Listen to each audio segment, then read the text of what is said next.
आप देख रहे हैं वतन समाचार। मैं हूं मोहम्मद अहमद।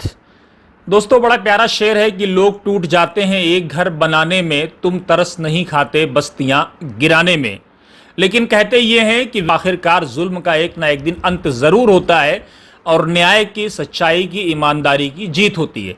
भारत दुनिया में उन राष्ट्रों में जरूर शामिल है जहां जस्टिस की बात हमेशा से होती रही है और जहां जस्टिस करने वालों का हमेशा से साथ दिया जाता रहा है, प्रोत्साहन किया जाता रहा है।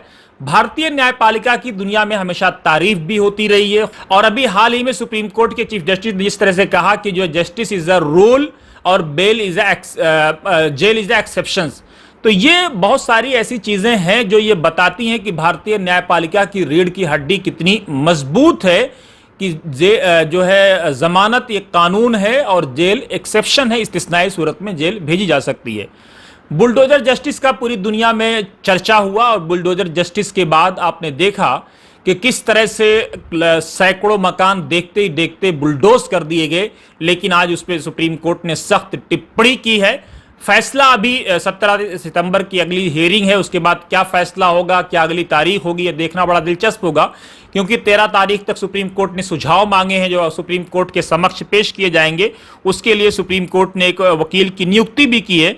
तो इन सारे मुद्दे पे हमारे साथ बातचीत करने के लिए जमीयत उलमा हिंद के जो एडवोकेट ऑन रिकॉर्ड हैं, जो इस केस की पैरवी कर रहे हैं, इनकी पूरी टीम, फर्रुख रशीद साहब मौजूद हैं। फर्रुख साहब, ये जो पूरा मामला बुलडोजर जस्टिस का था, जमीयत ने तो एक, हालांकि एबीपी ने दावा किया है कि लगभग 1.5 लाख मकान गिराए गए हैं पिछले कुछ सालों में। एमनेस्टी इंटरनेशनल की रिपोर्ट को अगर हम माने तो 2023 और 24 अप्रैल 2022 से जून 2023 तक लगभग 128 जायदादों को डेमोलिश किया गया है। आप लोगों को इस मामले में कोर्ट जाने में इतनी देरी क्यों की आप लोगों ने? पहला सवाल तो मेरा यही। कोर्ट में पहले ऐसा हुआ कि देखिए, इलीगल कंस्ट्रक्शन और इंक्रोचमेंट हटाने के लिए एक प्रोसेस है, लॉ का, वो फॉलो हो रहा है, वो जहाँ भी होता है वो होता है। लेकिन जब दिल्ली जहांगीरपुरी में जिस तरीके से विश्व हिंदू परिषद और बजरंग दल वालों ने रैली निकाली, उसकी परमिशन नहीं दी गई, ज़बरदस्ती निकाली और उस पर राइट हुआ, हंगामा हुआ। और उसके बाद यहाँ के जो नेता थे आदेश गुप्ता, उन्होंने चिट्ठी लिखी महापौर को कि ये जहांगीरपुरी में सारा इलीगल कंस्ट्रक्शन, इसको डिमोलिश करो। और उसके अगले दिन एमसीडी ने नोटिस इशू किया और तकरीबन जितने भी माइनॉरिटीज़ के मकान थे और वहाँ एक मस्जिद थी रोड पे, उसको डिमोलिशन का उन्होंने नोटिफिकेशन निकाला। तो उस बात को लेकर जमीयत उलमा हिंद ने महमूद मदनी साहब के सरपरस्ती में एक पिटीशन बनाई और फ़ौरन सुप्रीम कोर्ट में मेंशन किया कि ये इलीगल जो कंस्ट्रक्शन के नाम पे डिमोलिशन हो रहा है, एक तरीके के पनिशमेंट मुस्लिम लोगों को दिया जा रहा है, क्योंकि वहाँ पे कुछ हंगामा हो गया, दंगा फसाद हो गया जहांगीरपुरी में। तो उस पिटीशन पे फ़ौरन सुप्रीम कोर्ट ने नोटिस इशू किया और स्टे किया। डिमोलिशन उस दिन से स्टे हो गया।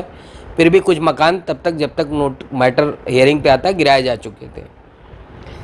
उसके बाद से मैटर कई बार लगा, स्टेट ऑफ यूपी ने रिप्लाई फाइल किया और मध्य प्रदेश में भी कई दंगे फसादात के नाम पे लोगों के, माइनॉरिटी, पर्टिकुलरली माइनॉरिटी के लोगों के जो मकान, एक दिन पहले नोटिस देना, अगले दिन डिमोलिश कर देना, ये कहते हुए कि ये कंस्ट्रक्शन इलीगल है, नक्शा पास नहीं हुआ, वगैरह वगैरह। तो इन सब चीज़ों को लेके कोर्ट में हम लोग जो है पैरवी कर रहे हैं। और अभी लास्ट ईयर सितंबर में मैटर लगा था, तो कोर्ट ने कहा था कि इसको हम फाइनल हियरिंग करते हैं, लेकिन पिछले साल से मैटर की सुनवाई नहीं हो पाई। किस रीज़न से हुई पता नहीं। अभी जो रिसेंटली जोधपुर की एक घटना हुई, जिसमें एक 15 साल का बच्चा अपने क्लासमेट को चाकू मार देता है, आरोप लगता है, उसके ऊपर आरोप लगता है, चाकू मारता है, उस खैर क्रिमिनल केस होता है, वो पकड़ा जाता है। उसके अगले दिन बुलडोज़र वहाँ पहुँच जाता है और मकान मालिक का कोई लेना देना नहीं, जिसका वो टेनेंट था, उसका फादर, उसका मकान डिमोलिश कर दिया जाता है, ये कहते हुए कि स्ट्रक्चर इलीगल है। और बराबर के सारे मकान खड़े हैं। इसी तरीके से उसी वीक में एक मध्य प्रदेश में घटना होती है। वहाँ पे कुछ लोग प्रोटेस्ट करते हैं। प्रोटेस्ट में कुछ लोग पत्थरबाजी करते हैं पुलिस के ऊपर। उसमें जो प्रोटेस्ट को लीड कर रहे होते हैं वो कांग्रेस के नेता थे, उनके खिलाफ एफआईआर होती है, अगले दिन उनका पूरा मकान गिरा दिया जाता है। और आप लोगों ने देखा होगा टीवी पे किस तरीके से गाड़ियां तोड़ी जा रही हैं और मकान को गिराया जा रहा है, ये सिर्फ दिखाने के लिए कि हम मुस्लिम को पनिश कर रहे हैं। और इस दिल्ली में हाई कोर्ट में एक मुकदमा चल रहा है जिसमें भारत सरकार ने रिप्लाई फाइल किया है और अपना एफिडेविट में कहा है दिल्ली में टोटल 400 कॉलोनियाँ इलीगल हैं, जिसमें सबसे ऊपर है सैनिक फॉर्म।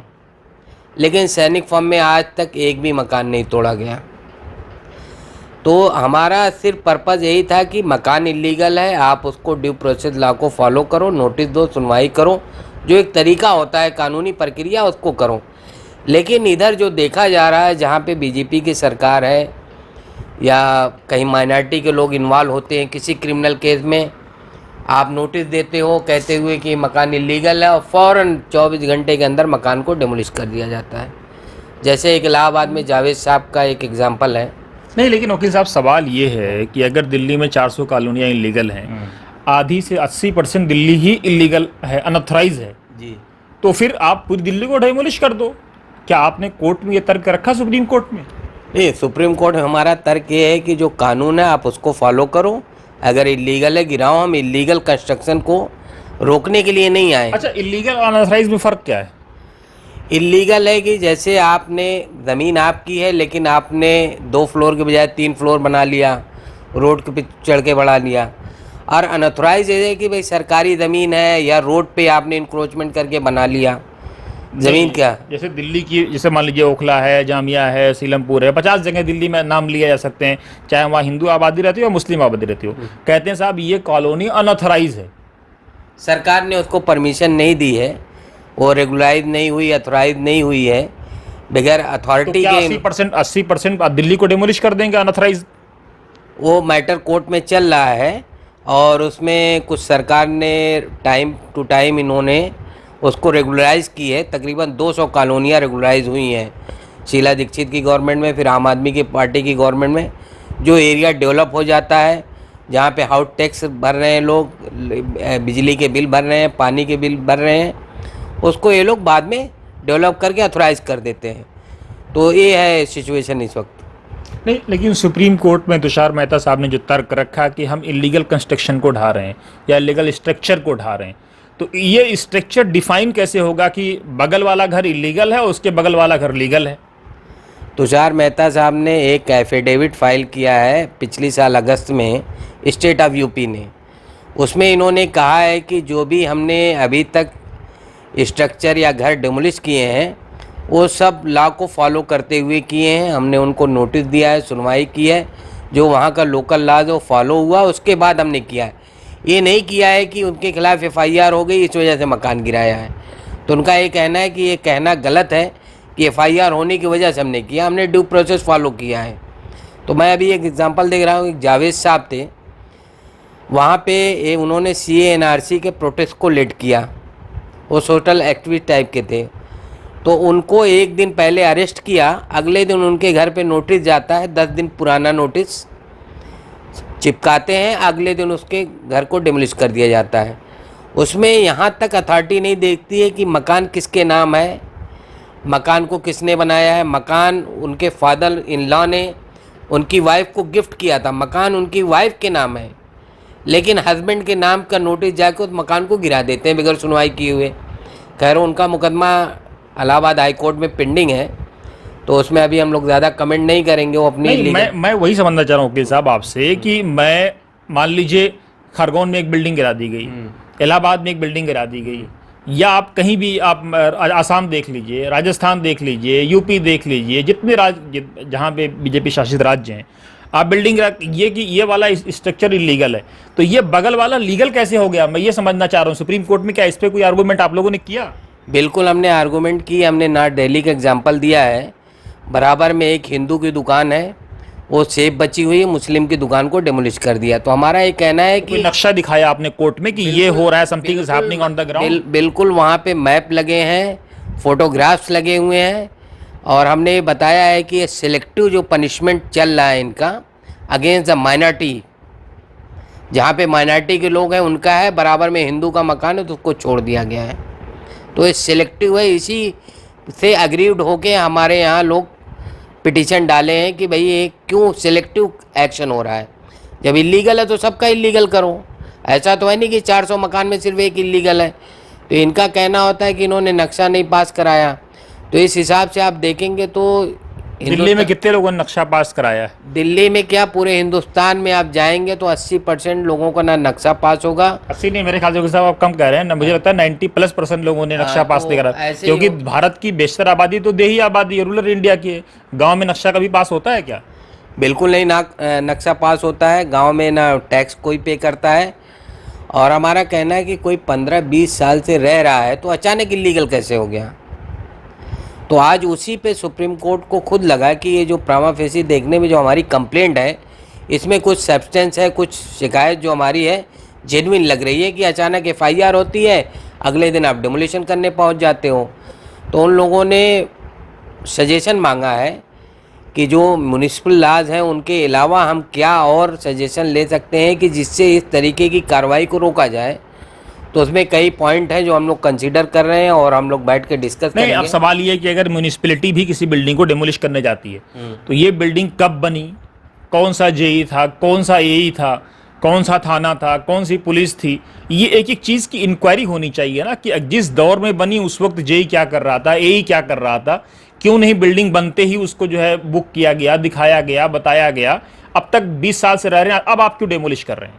इस पर भी तो कोई आप लोगों को बात करनी चाहिए सुप्रीम कोर्ट नहीं, में। बिल्कुल हमने बात की है और हमारा यही पॉइंट है। और हमने ये भी उसमें प्रेयर की है कि अगर किसी सरकारी ऑफिसर ने कानून को हाथ में लेके डिमोलिश किया है लीगल स्ट्रक्चर को बगैर सुनवाई किए, तो उसको भरपूर मुआवजा देना चाहिए और उस ऑफिसर्स के खिलाफ कार्रवाई करनी चाहिए जो किसी पॉलिटिकल प्रेशर या किसी पॉलिटिकल आका को खुश करने के लिए सब कर रहा है।